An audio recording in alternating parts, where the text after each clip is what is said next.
Hello everyone, Charles Watts here. Welcome to another edition of Inside Arsenal. It is Thursday. We're slowly getting through the first week of the international break, aren't we? I hope you're not too bored. Got plenty to discuss in today's episode. As I said in yesterday's show, I was going to spend a bit of time today doing my Charles Watts Early Season Awards. I'm sure you're all been waiting for it for the last 24 hours, nervously biting your nails to see who I am going to give my early season award to. I understand that work has come to a standstill at London Colney because all of the Arsenal players are so interested in what I'm going to be saying. So we will talk about that, of course. I wanted to spend a bit of time at the start of today's episode talking about Ivan Toney to Arsenal. There's been lots of talk about him in the last 24 hours. I was listening to the radio yesterday. Ian Wright has been speaking about him, says he's the missing link. Got some quotes from Wrighty to talk about and discuss. I give my thoughts on. So plenty to get stuck into. Just wanted to draw your attention to this. If you've seen my picture yesterday that I put on my socials, I was at London Colney yesterday with Mikel Arteta. I was doing an interview with Mikel, which will be going out in the next sort of week or so. Not on here. It's not on my YouTube channel. It's part of the work that I do with Team Talk and Planet Sport. And I was in there talking to him as part of a sort of promotional thing for Soccer Manager, which Mikel Arteta is endorsing. So keep your eyes peeled for that. There will be parts of that interview going on. It's not really about Arsenal. It's more about management and leadership. It's all part of this commercial deal with the computer game. But it was great to sit there and talk with Mikel. Got some really interesting stuff from him. And of course, I had to get the opportunity of him and me standing there with the book, which he was happy to do. If you haven't got a copy yet of the book, you can get one. I'll leave the link in the description below. Sales are going really well still. I really appreciate everyone sending in all the pictures of themselves reading it on my socials. Appreciate that. And if you have read it and you've enjoyed it, I'm glad you have. And if you haven't read it and you want to get your hands on it, the link is below in the description. And look, can't get any better endorsement than that, can you? Mikel Arteta, all smiles, standing there with it. Okay, just wanted to say quick well done to Bukayo Saka as well, named Arsenal's Player of the Month. For September, 36% of the votes ahead of Martin Odegaard, Trossard and William Saliba. Not the first time Bukayo Saka has been named Arsenal Player of the Month, and I highly doubt it will be the last as well, but congratulations to Bukayo for that. Right, actually, I'll leave that slide because that's going to be for the Arsenal Early Season Awards. I wanted to talk first of all, though, about Ivan Toney. Now, I've got some quotes here from Ian Wright, who was talking on the Stick to Football podcast, and he was talking about Toney and the potential move to Arsenal. Now, of course, this has been I don't want to call it a saga yet. I'm not sure it's been going on long enough for a saga, but we all know there's interest from Arsenal in Ivan Toney, and there appears to be interest from Ivan Toney in Arsenal as well. I think he made that very, very clear when he was on the podcast with the Diary CEO podcast, wasn't it? I think he made it pretty clear that he'd be very interested if a move to Arsenal came around, and Brentford have even kind of hinted as well that they might be open to doing business if a decent bid comes in for Ivan Toney, who will only have a year left in his contract at the end of that season. Toney's have changed agents as well. It's all the boxes are sort of coming together to sort of point to the signs that Toney will be on his way, if not in January, then certainly at the end of the season.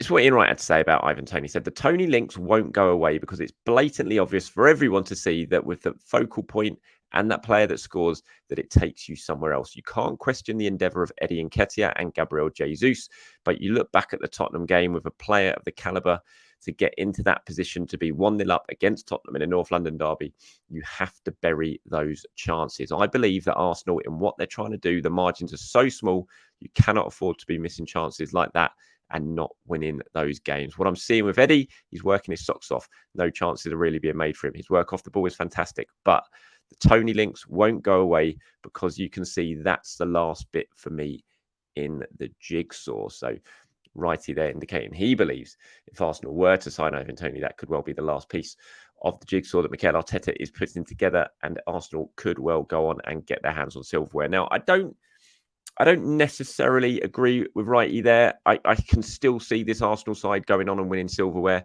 without Ivan Toney.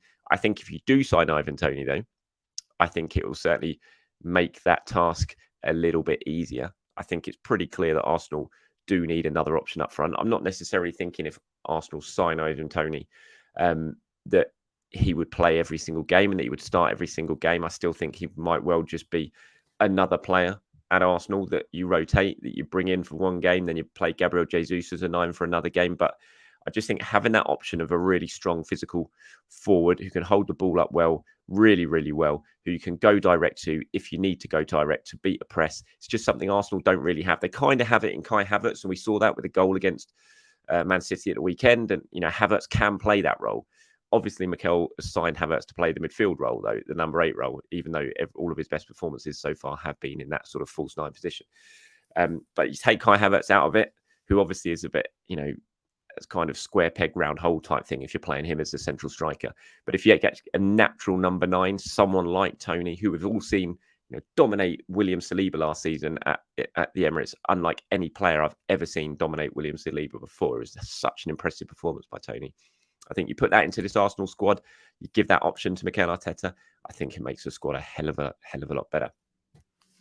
But I don't necessarily think it is, the be-all and end-all of that. I would like Ivan Toney, no doubt about it. I think it'd be a really good signing if Arsenal could get him in January. I think the task of winning the title, if you're still in and around the mix, which we hope Arsenal will be in January, if you sign Ivan Toney and bring him in for the second half of the season, you've got a much better chance of going on and lifting that title. But I still think they do have enough to potentially do it without him. But look, I would absolutely want him. And I'm intrigued to get your views on it. It's very obvious that Arsenal will be signing a striker at some point in the next couple of windows. Again, if it's not in January, it will be the summer, whether that be Toney or someone else that they've scouted who's on their sort of recruitment list. We'll have to wait and see. But let me know what you guys think. Do you want Toney? Do you think he's the missing link, or do you think Arsenal need to save that money? Which, I've seen 50 million mentioned, 60 million mentioned. I'd be surprised if Brentford accept that. I think they're going to want more than that. If say you have to go to 70 or 80 million for Ivan Toney, is that something you want? Would you want Arsenal to do that, or do you think that money needs to go elsewhere on a striker? And if so, let me know which striker you want. I know there's lots of people who fancy Arsenal signing Victor Osimhen, for example.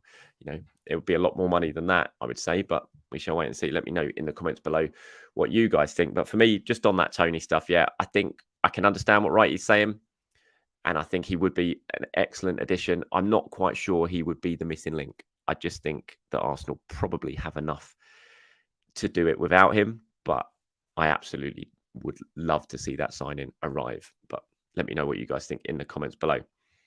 Okay, I am now going to move on to the end of season awards. It's what you've all been waiting for. It's what you couldn't sleep last night, could you?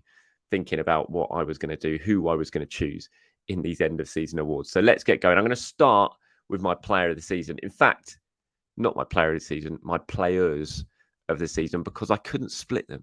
I just couldn't split them. Declan Rice and William Saliba just been exceptional at Arsenal since the start of the season. Declan Rice, every game, I feel like I'm saying the same thing about him, just how good he is and how much he's dominating the midfield and driving Arsenal on. Even when Arsenal are playing badly, he's the one player who's really sort of standing out. I think back to the Lens away game when they weren't great, but Rice was brilliant in that game. Just been an exceptional signing. No one's even talking about the price tag, which says it all. He's just been so good. And Saliba, I mean, what can you say about William Saliba? That hasn't already been said. Just a wonderful, wonderful centre-back, a huge talent, and he's just been brilliant this season. And that performance against Manchester City at the weekend just topped it all. So I couldn't quite separate the pair of them. Let me know if you guys think, but they're my players of the season so far at this second international break of the season. I'm going Declan Rice and William Saliba. Okay, my goal of the season is actually the first goal that Arsenal scored in the Premier League this season. Bukayo Saka's wonderful goal against Nottingham Forest. There's been some other ones, some really good ones. I think back to the Champions League game against PSV. There was lots of quality goals in that game. Leandro Trossard was good. Gabriel Jesus was excellent. Martin Odegaard was really, really good.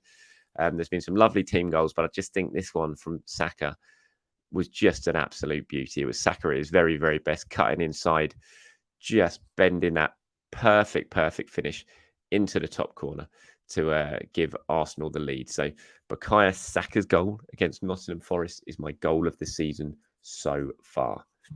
Right, now we're going to talk about match of the season. Don't know if this one will surprise you or not. I'm sure lots of you will think I was going to say Manchester City, but I'm going with Manchester United.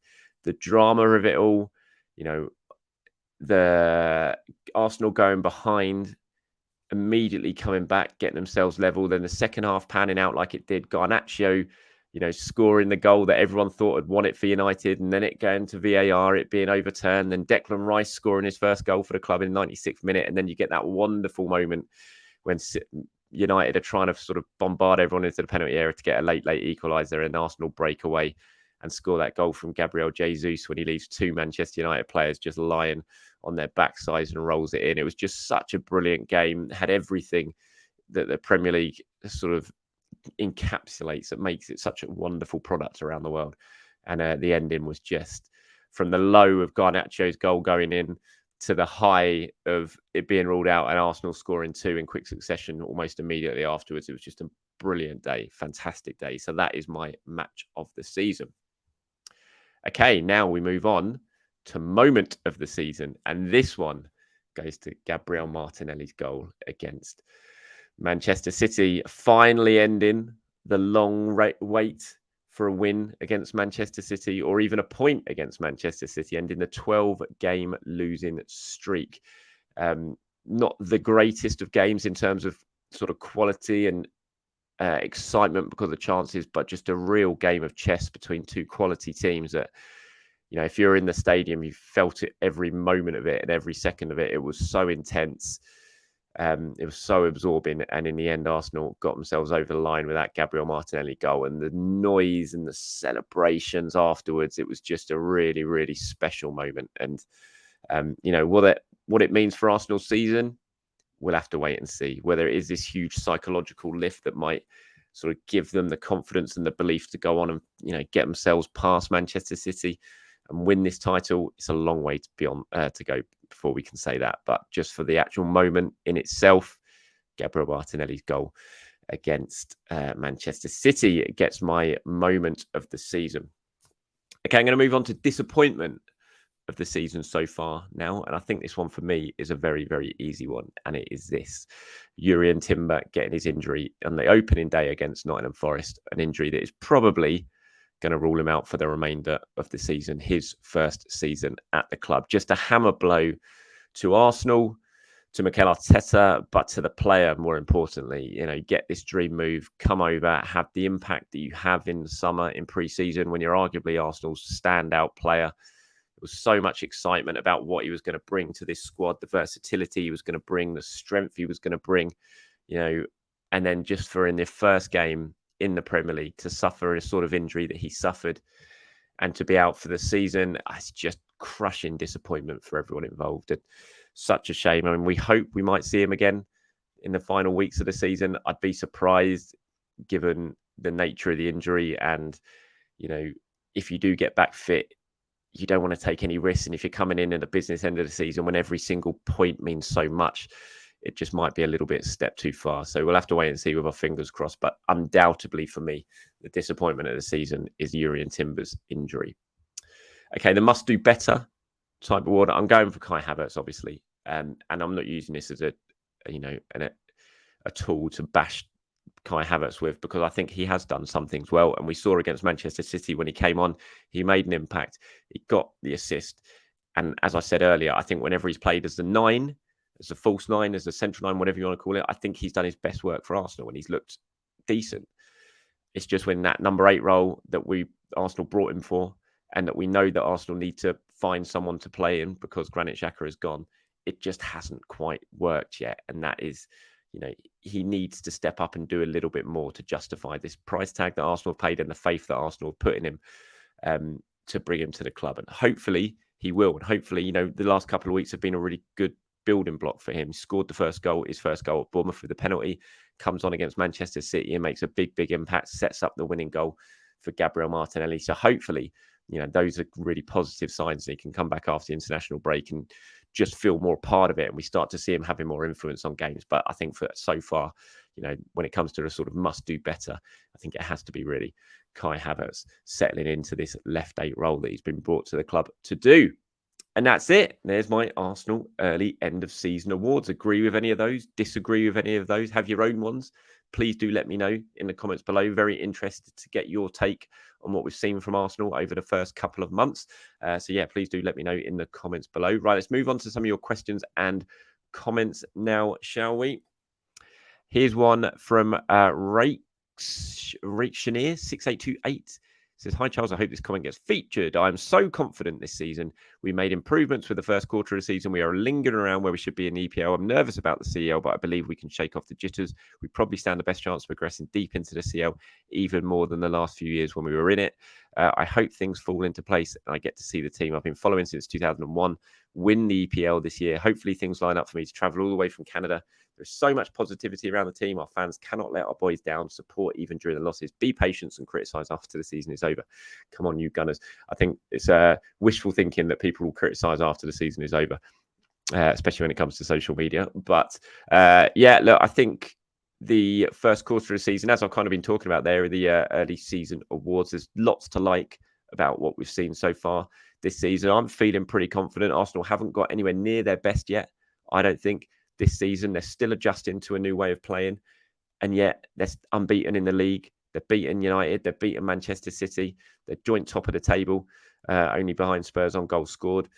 You know, they had a good start in the Champions League, then the slightest disappointment against Lens, but, you know, fingers crossed they can bounce back from that. I think there's a lot to like about Arsenal season. It's completely different to last year. Obviously, Arsenal flew out the blocks, looked so good, were playing excellent football, and everyone was raving about them. A little bit different this year. They're playing a different sort of style of football. Maybe not as gung-ho and as exciting, but they're getting results. And ultimately, that's what it's all about, getting results. And hopefully, if you start off a little slower, as Man City have done in recent years, and then you sort of build up to your top form in the second half of the season, and hopefully that's what Arsenal is doing. But I think there's definitely lots to like about what we've seen over the first couple of months. Here's one from Martin O'Neill, 7085. Surely not the Martin O'Neill. Says, thumbnails looking good, Charles. Thank you.